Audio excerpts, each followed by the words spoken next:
big Liverpool transfer drama is unfolding. Arne Slot faces a major headache as a star hints at an exit, a Real Madrid bidding war erupts, and shocking admissions come to light. Subscribe now and hit the bell for instant Liverpool breaking news you don't want to miss. News headline: Arne Slot faces Liverpool transfer headache as star admits he could quit. Liverpool defender Andy Robertson has been a key figure for the Reds since joining them in 2017, but has just 5 months remaining on his contract and may not sign a new one. Andy Robertson admits he is unsure whether or not he will see in another season at Liverpool, despite holding contract talks with the Anfield hierarchy.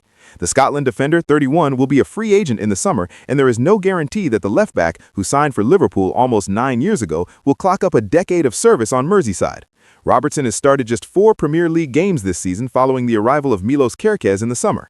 But while Robertson says he would like to stay at Anfield, the former Hull City man has stressed that he wants to play regularly.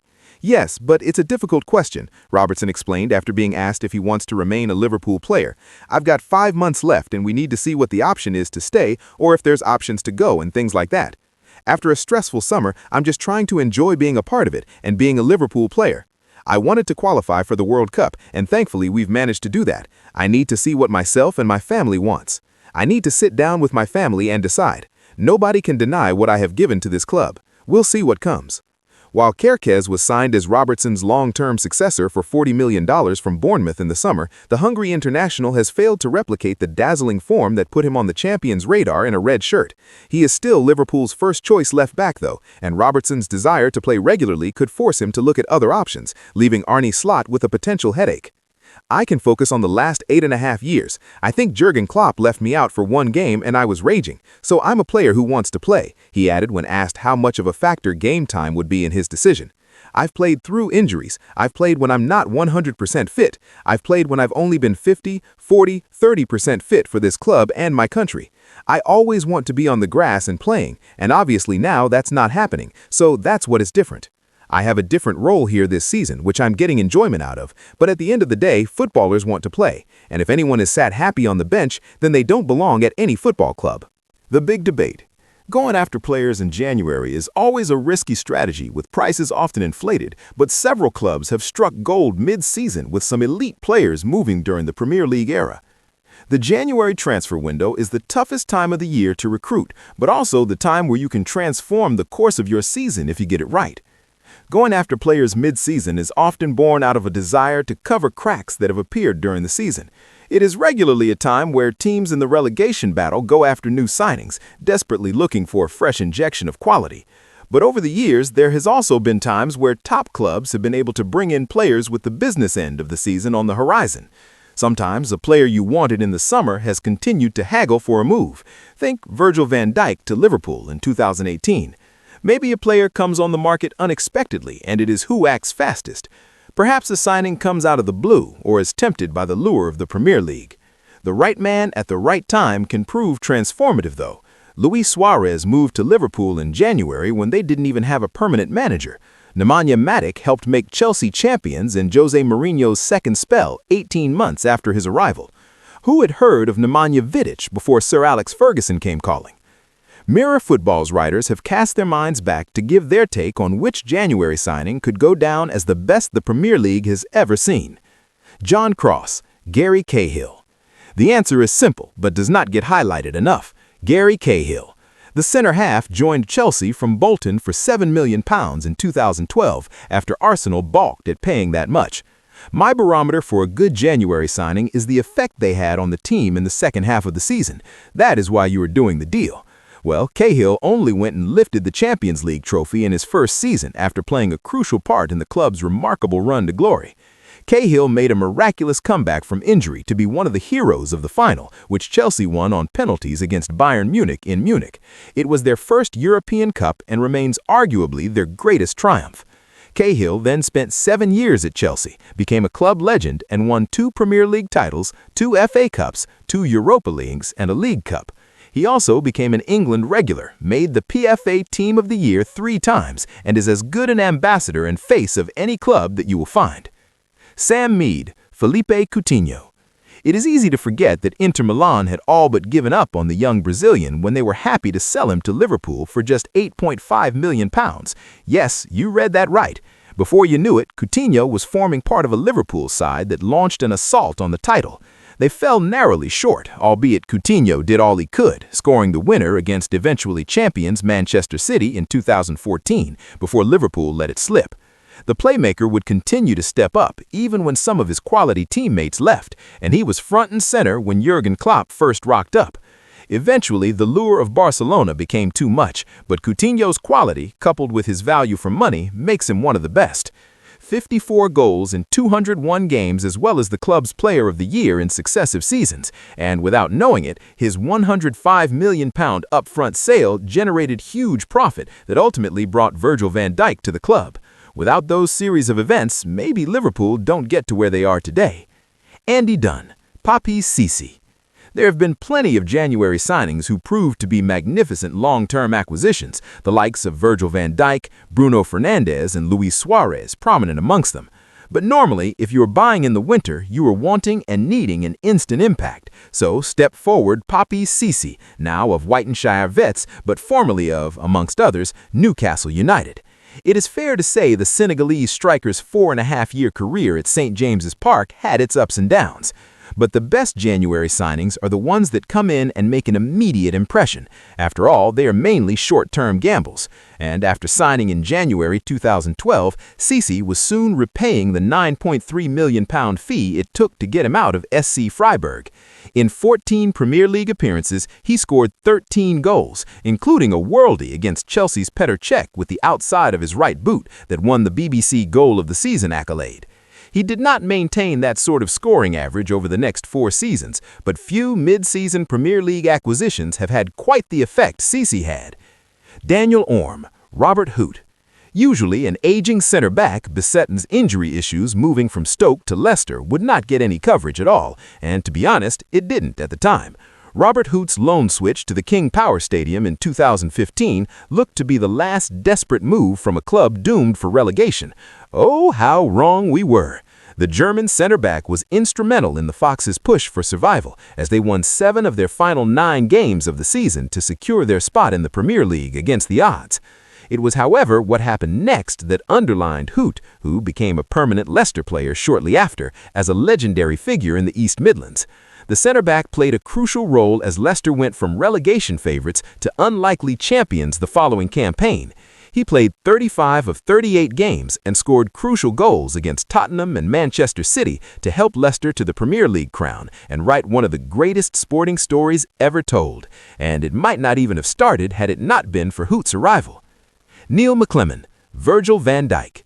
He wasn't cheap. The £75 million Dutchman was then the most expensive defender in transfer history, but he has been worth every penny and has become the heart and soul of the Anfield club. Klopp's side reached the Champions League final that season and finished in the top 4 before winning Europe's top club competition in 2019 and the FIFA Club World Cup. He then played his big part in Liverpool's first Premier League title in 30 years. Van Dijk is not only a world-class defender, but he has a huge positive influence on and off the pitch, and Liverpool are not the same without him, even at the age of 35. He should be kept at the club after his playing career in some capacity. Honorable mention to other Kieran Trippier joining Newcastle in January 2022 and leading them back to the Champions League and the Carabao Trophy. Jeremy Cross, Bruno Fernandes. Considering Manchester United's recent transfer history, Bruno Fernandes has to be the best signing a club has made in January, and to think some senior figures at United didn't want to go ahead with the deal. One scout even did a video presentation showing Fernandes kicking the dressing room door off its hinges following a red card for Sporting Lisbon in 2020, questioning if he had the right attitude and mindset to be successful at Manchester United. But Bruno Fernandes was the best signing of the Ed Woodward era by a country mile. He has carried United on his back since arriving in 2020 for just £47 million. Fernandes has been the heartbeat of the team, and it's frightening to think where the club might be now if it wasn't for him. News headline: Liverpool to enter bidding war with Real Madrid as double signing with Sandro Tonali erupts. Liverpool will go head-to-head with Real Madrid for the signing of a Dutch midfielder, while reports claim Newcastle's Sandro Tonali could make it a double coup in the Reds' engine room, and there's more on Jurgen Klopp moving to Real Madrid. It's no secret Liverpool are in the market for a new center-back and winger next summer, but according to reports, there could be fireworks in midfield. Keith Smith. AZ Alkmaar's Keith Smith will be one to watch at season end, with the Dutch midfield maestro heavily linked with a move to one of Europe's giants for a fee of around €60 million, £52 million. Real Madrid are the team most often mentioned with sealing a deal, though Dutch outlet Soccer News recently claimed Liverpool hold genuine interest and must not be overlooked. Now, a fresh update from the Daily Star claims Liverpool are ready to enter into a bidding war with Real Madrid, such as their desire to sign the 19-year-old. The report read, Liverpool seems set to engage in a bidding war for Keith Smith. The AZ Alkmaar sensation has been turning heads in the Eredivisie recently, prompting the Reds to keep tabs on him. Sandro Tonali. Smith isn't the only new midfielder Liverpool could provide Arne Slot with later this year. Newcastle's Sandro Tonali, who'd stand a far greater chance of making an immediate impact and walking straight into Slot's starting 11, is under the spotlight. Taking to YouTube when discussing Juventus's interest in the Italian, transfer guru Fabrizio Romano insisted approaches are expected from top English sides too. Let me say that people close to the player also expect Premier League top clubs to arrive and jump on the case for the possibility to sign him, said Romano. It's going to be an interesting summer for Tonali, but it depends on Newcastle. They will control the story and the price, which will be important. Rousing the Cops suggests Liverpool could battle you for Tonali's services, given their long-term admiration for him. Indeed, Liverpool made contact while he was still at Brescia and have watched the 25-year-old's development closely ever since. The report named Tonali as a blockbuster option for Liverpool amid their hunt for top stars to refresh the midfield. Jurgen Klopp.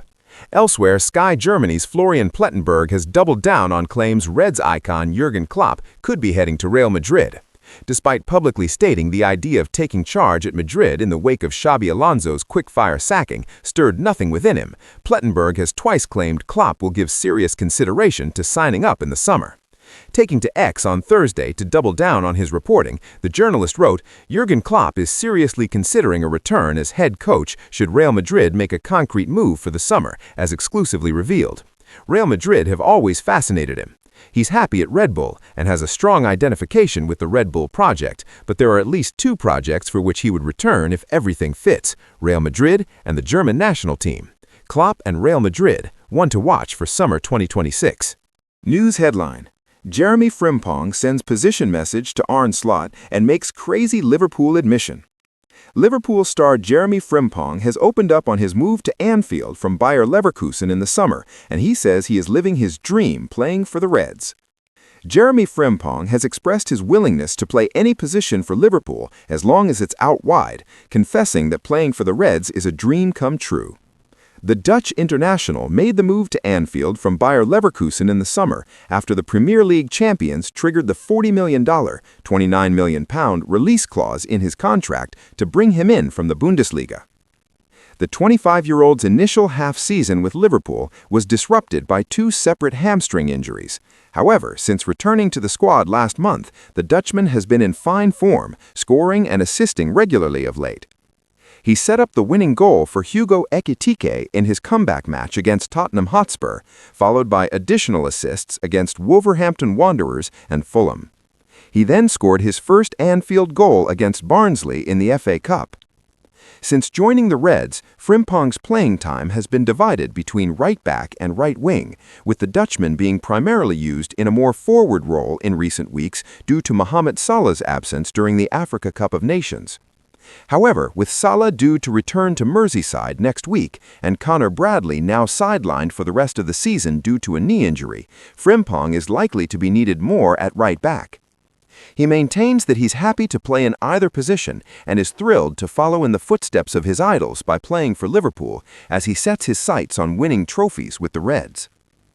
"I keep it to the side, don't put me in the middle, I cannot play midfield," he said.